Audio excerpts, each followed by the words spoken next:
Nuk bëhet fjalë më për sherrje të zakonshme mes të rinjve, kur në konflikt përfshihen edhe armë të ftohta.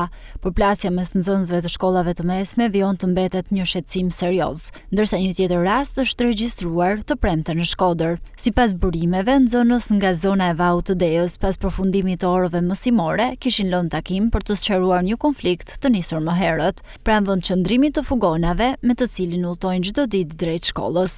Në pamjen filmike të siguruar shihen dy grupa adoleshentësh që përplasen fillimisht me grushta, ndërsa situata përshkallohet kur një prej tyre nxjerr një thik. I riu pasi vendos kapuçin e Gjokoventës, tenton të sulmojë rivalin me thik, e cila sipas pamjeve është e përmasave të një arme të ftohtë luftarake. Por fat të mirë, nga përdorimi i saj nuk pati persona të plagosur, ndërsa përplasja vijoi kryesisht me grushta. Ndërhyrja e një qytetari bëri që konflikti të ndërpritet dhe të shmangeshin pasojat më të rënda.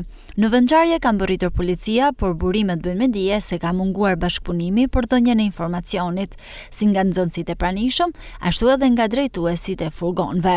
Për rastin është informuar dhe drejtori i policisë së Shkodrës, Gentian Berberi, i cili mësohet se po e ndjek personalisht hetimin. Nga verifikimet paraprake rezulton se konflikti kishte nisur disa ditë më parë, ndërsa vetëm një javë më parë pranë gjimnazit Shena Zejuka në Shkodër u regjistrua një tjetër përplasje mes adoleshentësh, ku dy prej tyre mbeton të plagosur.